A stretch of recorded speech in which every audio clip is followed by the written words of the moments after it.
I choose the joy of God instead of pain. I choose the joy of God instead of pain. I am not a body, I am free, for I am still as God created me.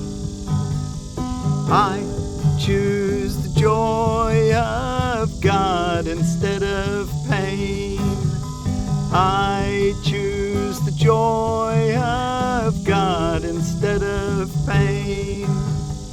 Pain is my own idea, it is not a thought of God. Pain is my own idea, it is not a thought of God, but one I thought apart from Him and from His will. His will is joy and only joy for His beloved Son, and that I choose instead of what I made. I choose the joy of God instead of pain. I choose the joy of God instead of pain. Pain is my own idea, it is not a thought of God, but one I thought apart from Him and from His will. His will is joy and only joy for His beloved Son, and that I choose instead of what I made. I choose the joy of God instead of pain. I am not a body, I am free, for I am still as God created me. I choose the joy of God instead of pain. I choose the joy of God instead of pain. Well, thank you all so much for joining me today in studying A Course in Miracles. We're reading from the Foundation for Inner Peace version of A Course in Miracles this year. I'm Forgiveness Willie, teaching forgiveness from the Ozarks here on the banks of Beaver Lake in Arkansas at Hickory Creek Campground. And we're reading from the Foundation for Inner Peace version of A Course in Miracles here on Lesson 210 for Monday, July the 29th of 2025. I am not a body, I am free, for I am still as God created me. I choose the joy of God instead of pain. I choose the joy of God instead of pain. Can you make that choice? Did you even think it was a possibility that you could always choose between pain and joy? But it is. It's not thrust upon you like so many people believe, that it's beyond your control to have pain, that it's just something that happens. Everything that happens to you is for your choice. God wishes you only, He wills you only joy. I choose the joy of God instead of pain. Pain is my own idea. It is not a thought of God, but one I thought apart from Him and from His will. His will is joy and only joy for His beloved Son, and that I choose instead of what I made. I choose the joy of God instead of pain. And that's Lesson 190 review. If you want to go back and look at it, you're welcome to. No requirement, but you can. I am not a body, I am free, for I am still as God created me. He really wants us to get that idea. For these 20 days, every hour of the waking day, He wants us to say, I am not a body, I am free, for I am still as God created me. And then today, He wants you to add Lesson 190. I choose the joy of God instead of pain. So do that throughout the day. Give thanks when you do it. Ask God for guidance. Check in, make sure you're at peace and that you're filled with joy. If not, make a new decision. Ask for help if you don't know anything else to do. Say, God, I need help. I'm not feeling joy right now. And then be sure to do a longer practice period when you first get up in the morning and before you go to bed at night. For at least 15 minutes at this point. Okay, let's go take a look in our text reading. And we're ready to start a new chapter today, ready for chapter 23, The War Against Yourself. Introduction. Do you not see the opposite of frailty and weakness as sinlessness? Innocence is strength, and nothing else is strong. The sinless cannot fear, for sin of any kind is weakness. The show of strength the tact would use to cover frailty conceals it not, for how can the unreal be hidden? No one is strong who has an enemy, and no one can attack unless he thinks he has an enemy. Belief in enemies is therefore the belief in weakness, and what is weak is not the will of God. The belief in enemies is therefore the belief in weakness, and what is weak is not the will of God. Being opposed to it, it is God's, in quotes, enemy, because God doesn't really have an enemy, but you can in your mind and your beliefs. And God is feared as an opposing will. 2. How strange indeed becomes the war against yourself. You will believe that everything you use for sin can hurt you and become your enemy, and you will fight against it and try to weaken it because of this, and you will think that you succeeded and attack again. It is as certain you will fear what you attack as it is sure that you will love what you perceive as sinless. Again on that sentence. It is as certain you will fear what you attack as it is sure that you will love what you perceive as sinless or innocent. He walks in peace who travels sinlessly along the way love shows him. For love walks with him there, protecting him from fear. And he will see only the sinless who cannot attack. That's what we want to see, the vision of Christ. The world where I choose the joy of God instead of pain. The kingdom of heaven. Paragraph 3. Walk you in glory with your head held high and fear no evil. The innocent are safe because they share their innocence. Nothing they see is harmful, for their awareness of the truth releases everything from the illusion of harmfulness. And what seemed harmful now stands shining in their innocence, released from sin and fear and happily returned to love. They share the strength of love because they looked on innocence, and every error disappeared because they saw it not. Who looks for glory finds it where it is, and where could it be but in the innocent? Wow, you just look for glory and you'll find it. Look for it in the innocent perception of yourself and your brothers. Let not the little inferiors pull you. Let not the little interferers pull you to littleness. Little small things that might cause you to be upset or irritated or whatnot. Don't let those little interferers in love pull you to weakness, or to littleness, thinking you have an enemy. There can be no attraction of guilt in innocence.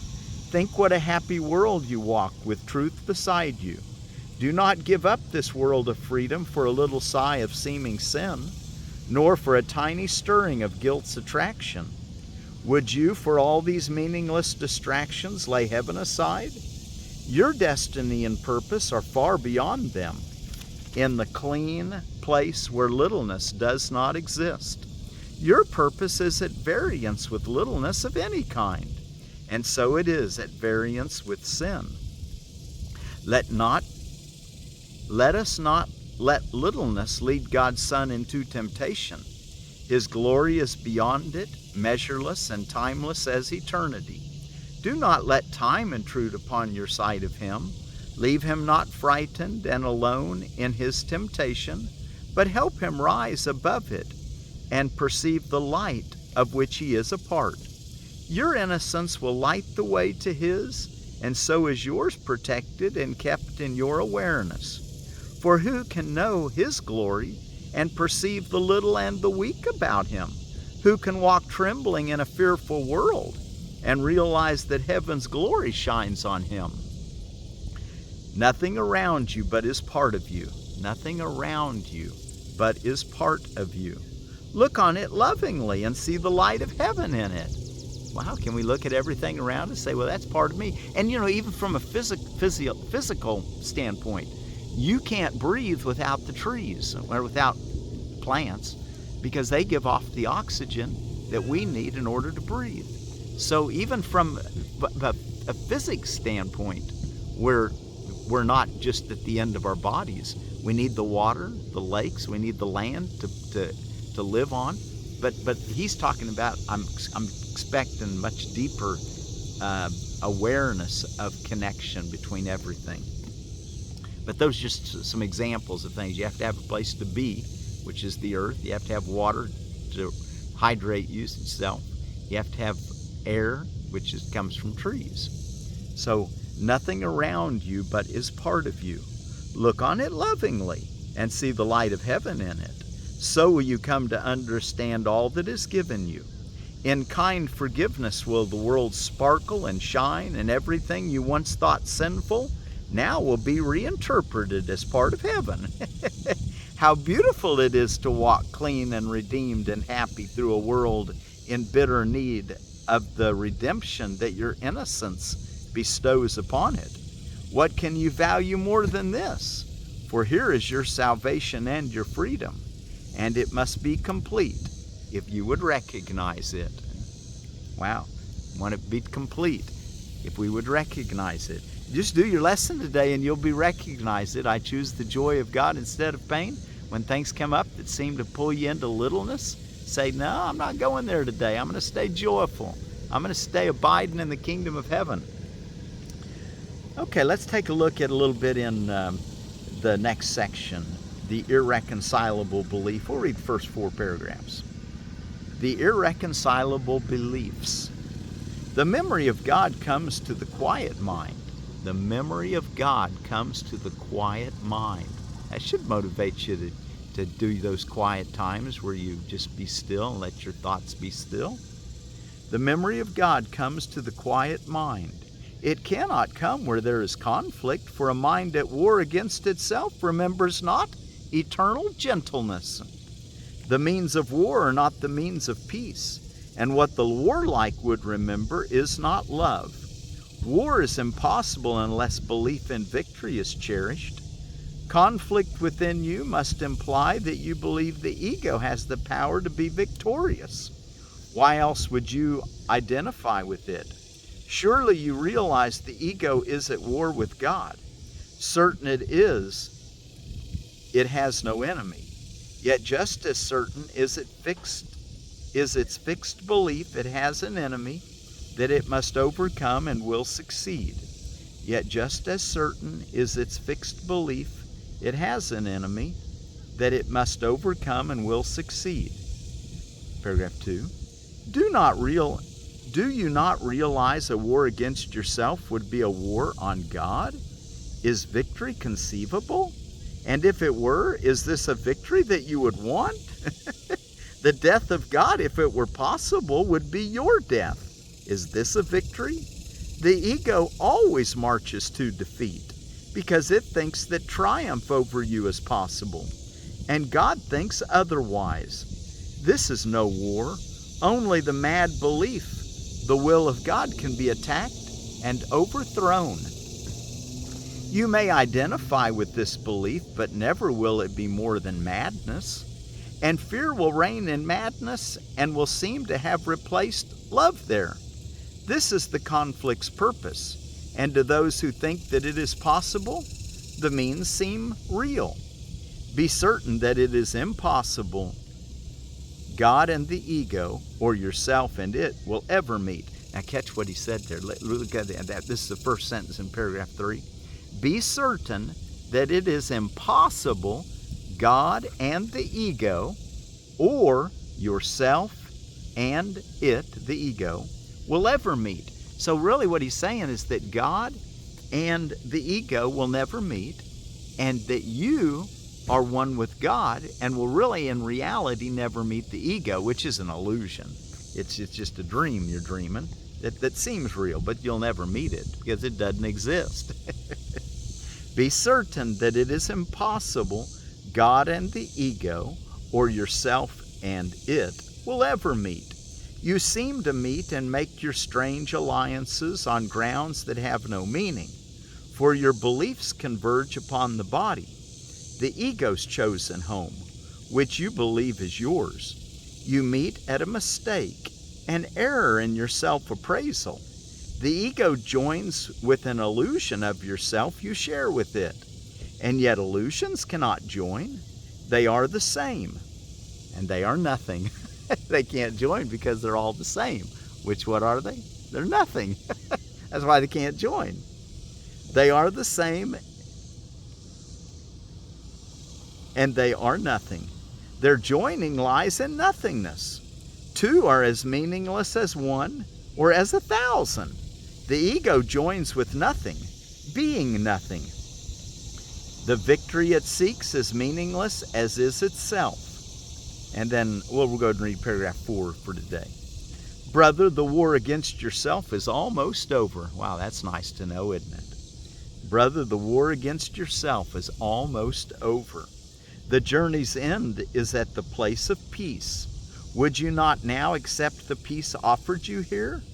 This, in quotes, enemy you fought as an intruder on your peace is here transformed before your sight into the giver of your peace. Your, in quotes, enemy was God himself, to whom all conflict, triumph, and attack of any kind are all unknown. Catch that, even triumph is unknown to God, because he's not trying to triumph over anything. There's no trumping anything. There's no triumph over anything, because he's not at war. He's not that weak. He's not vulnerable, nor are you. So your enemy was God himself, to whom all conflict, triumph, and attack of any kind are all unknown. He loves you perfectly, completely, and eternally. The Son of God at war with his Creator is a condition as ridiculous as nature roaring at the wind in anger, proclaiming it is part of itself no more. Could nature possibly establish this and make it true? Nor is it up to you to say what shall be part of you and what is kept apart. So it's like a whirlwind, a tornado coming, and then it roaring. Well, I'm not part of nature. I'm my own thing. No, it's actually the other way around. Let's see this paragraph 7 or sentence 7 in paragraph 4. The Son of God at war with his Creator is a condition as ridiculous as nature roaring at the wind in anger. The nature, so nature, Mother Nature. Anyway, all of nature saying to a tornado, a whirlwind, that, hey, I don't like that I made you. You're not part of me. I'm going to push you away. Well, it can't. It won't. It doesn't work that way, does it? The Son of God at war with his Creator is a condition as ridiculous as nature roaring at the wind in anger, proclaiming it is part of itself no more. Could nature possibly establish this and make it real? Nor is it up to you to say what shall be part of you and what is kept apart. Okay, it's not up to us to do that. Okay, well, brother, the war against yourself is almost over. And so let me just encourage you to be sure to do your lessons every day, because that's what's going to speed this this practical aspect. We're looking at the theoretical in the text, but we get to live it in the workbook for students today, being that we're going to use this idea: I am not a body, I am free. I'm free of the body. I am still as God created me, changeless, eternal, filled with joy. And then today we're going to tell ourselves like what we learned in lesson 190. I choose the joy of God instead of pain. I choose the joy of God instead of pain. Pain is my own idea. It is not a thought of God, but one I thought apart from him and from his will. His will is joy and only joy. Isn't that nice to know? God's will is joy and only joy. For his beloved son or daughter, and that I choose instead of what I made. We choose the joy of God that God made and made us part of for eternally, because we're one with joy, with peace, with God, with love, and can't ever be separated from it. Only if we believe we can does it have any effect. We can believe we have enemies, but that doesn't make them real. Okay, well, let's see. Let's go take a look at what's going on around the world today. I found out that in India, the Hindu celebration Pag Panchami is going on. And it's a Hindu festival of the honoring of snakes and serpents. So Nag Panchami. And then on holidays and observances, I found that it's the anniversary of the Army Chaplain Corps, Cheese Sacrifice Purchase Day, International Tiger Day. Okay, tigers are in the genera Panthera, and tigers are the tigress species. Lions are also in Panthera genera, and they're the Leos. And then your leopards are your Parduses, and all those Pantheras are capable of roaring. Isn't that kind of cool? They all capable of roaring. Okay, and then in edible landscaping, we've got another apple, the Centennial apple. Centennial is a low-spreading tree of about 12 foot, one of the sweeter, more delicious ornamental apples for eating out of hand. Very hardy, introduced from Excelsior, Minnesota. Pretty early bloom and tree shape. Apples have a hint of crabapple flavor. Ripens here in August. Delicious cheese complement. Zones 3 through 7. So it'll go up, get pretty cold. Zone 3 up in Minnesota. I don't know what Zone 3 is. I imagine it goes all the way up in Canada, Zone 3. And then our word for peace we're going to take from the Otomi people of, they're in a large region of Mexico, particularly in the mesquite, mesquite, it probably comes from mescaline, but because it's right there at that, in that area where a lot of peyote and San Pedro cactuses grow. Anyway, it's in the, it includes the Rio Octopon and the Rio Tula rivers, and there's other rivers and tributaries that those Otomi people live on. And the word for peace is Hmetho. Hmetho, if I'm saying it right. Hmetho. H-M, is that Hmetho? Hmetho. Hmetho? I'm assuming. Hmetho be with you. Peace be with you. Okay, are we, let's see, is there anything else I wanted to tell you? I came camping with family, and just down here on the banks of Beaver Creek, just already been dipped in the water this morning. Thank you all so much for joining me.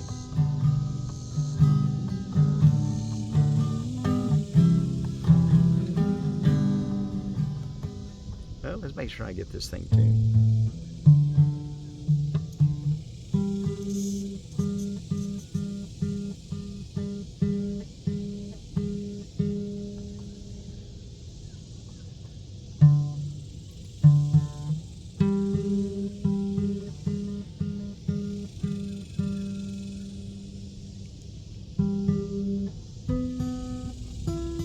Yeah, it sounds a little better. Thank you.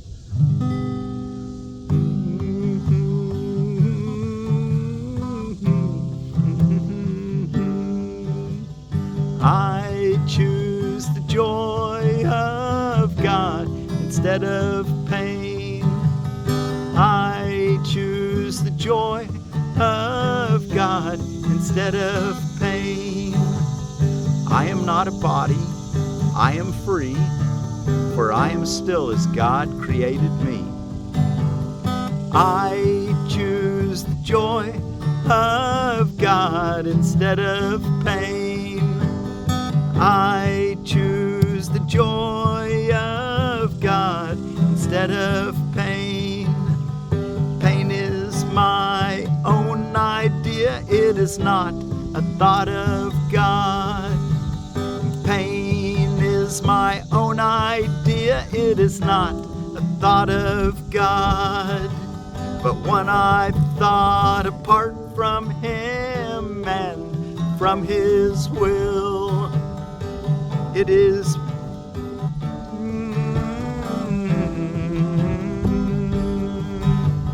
His will is joy and only joy for His beloved Son, and that I choose instead of what I made.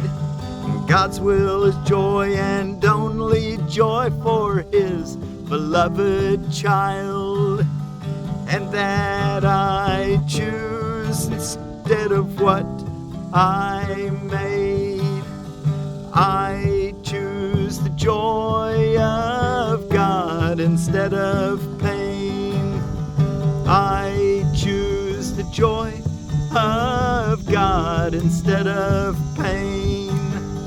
Pain is my own idea, it is not a thought of God. But when I thought apart from Him and from His will is joy and only joy for His beloved Son, and that I choose instead of what I made. I choose the joy of God instead of pain. I choose the joy of God instead of pain. I am not a body, I am free, for I am still as God created me. I choose the joy of God instead of pain. I choose the joy of God instead of pain. I choose the joy of God instead of pain. And as we join up with our Atomi brothers and sisters from the Mesquital or Mesquital region of Mexico, we say, Hmetho, Hmetho. I am not a body, I am free, for I am still as God created me. I choose the joy of God instead of pain. Hmetho.